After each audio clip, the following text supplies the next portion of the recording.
Hello, beautiful people. Welcome to Global Happenings today. A lot has happened in Nigeria lately, and a lot is happening in southeastern states as a whole, as a region. But right now, it looks like it's now the turn for the Fulanis, especially the Fulani Herdsmen, to begin to cry wolf. A lot is happening, and in the moment, you're going to find out what has happened in Anambra state that is causing MACBAN and Fulani Herdsmen to cry in pains. Before we go to the newspaper to find out what it is they're telling Soludo to do on their behalf, as UGM have decided to show their signature. But like you subscribe to our channel by clicking on the red subscribe button beside it. You will see bell notification icon. Please go ahead, click on it to get notified as soon as we update our channel on YouTube. Well, a yet to be identified gunman, or rather gunmen, UGM, have kidnapped 10 members of the Cattle Breeders Association of Nigeria, MACBAN, in Anambra State with 300 cows. They were said to have demanded 4 million naira ransom and a gun each from families of the victim, because they are very sure that Fulani Herdsmen usually have guns. The Southeast chairman of Miyetti Cattle Breeders Association of Nigeria, MACBAN, Alhaji Gadado Sadiki, confirmed the incident. The incident, according to Sadiki, happened at Obene community in Ogburu local government area, the settlement where herders live, around as at 1:30 on Saturday, 1:30 a.m. on Saturday. This event occurred. He allegedly said the herders were attacked at their settlement while asleep, and the animals forcefully taken away by this UGM, numbering about 40 of them. 40 UGM. He said they invaded the area with sophisticated instruments, guns, cutlasses, sticks, and charms.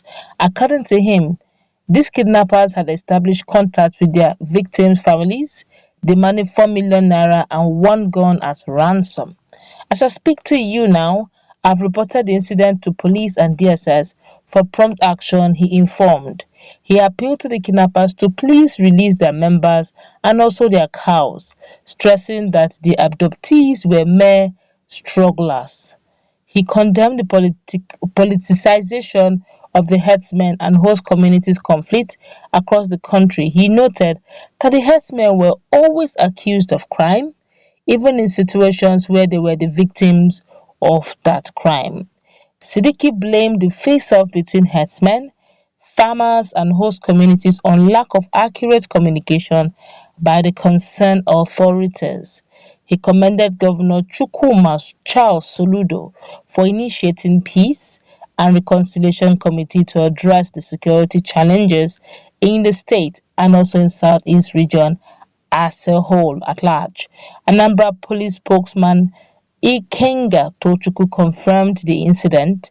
He urged the leadership of Miyetti in the state to come up with more information that would enable the police commence aggressive investigation into the matter. According to him, he said, "Yes, we are aware of the incident, but we want the Miyetti leadership to supply us with more information. We want more information since the kidnappers have established ransom contact with the victims' families." He advised the Miyetti leadership not to react, assuring the Commissioner of Police, Echeng, and other security agencies will do everything possible to rescue the victims from their abductors. To tell you that Nigeria has gotten to this level is an understatement. Of course, people are talking, and it will shock you what Nigerians are saying. A whole lot of them are shouting, say lie, it's fake. And I know why they're saying that. Simply because when it happens to non-Fulani members, they say it's not real, it's not possible. They are talking to the wrong person. So now, right now, they're not saying it is also fake because this is not affecting them. See, when it comes to the issue of insecurity, there's this general saying that said those who live in glass house don't throw stones, because if they do, they create a storm that they cannot control. You say if you're in the marketplace, don't throw stones. You don't know if that stone you're throwing is going to hit you, especially if you have glass. You don't know if it's going to hit your home. We keep, when it comes to the issue of insecurity, our politicians keep behaving as if they have 9 lives, simply because they have more security. What can possibly go wrong? Some of them, their children, their family members stay abroad. So, hey, Let if the country wants to go aflame, that's their business. We must make what we must make and we must move on. But the truth is, your homeland is your homeland. There's nothing like home. Now, just fairly recently, I think that should be like a week ago, either Ogun State or Jarabat or Ondo, one of the states, former ex-governor also, and the daughter was killed, I think, in a hotel. I think it was one of these Yahoo boys that used her as a ritual. They eventually caught, I think within 48 hours, they caught the unruly guy that did that terrible dastardly act on the former heavy politician, though not empowered still. But the truth of the matter is the daughter is gone. But if they have controlled and regulated or even worked on the issue of insecurity, I'm sure probably the daughter will still be alive till today. We keep playing on security, forgetting that one day it will get to us. Now, this could be the innocent Fulani Herdsmen living in Anambra community. Unfortunately, UGM have decided to okay, we know that you guys usually go with weapons. We want one. Okay, and also we want 4 million. By the time this Fulani Herdsmen pay that, it has finished. Now market have settled. That means every small thing will now be going for MACBAN. At least they're sure of cows. One cow, the average amount of one cow should be like average amount of a cow that is not so big should be about 600,000. So that's good money. See, they've been able to take like 300. But I'm just wondering. I'm curious. They were able to move with 300 cows.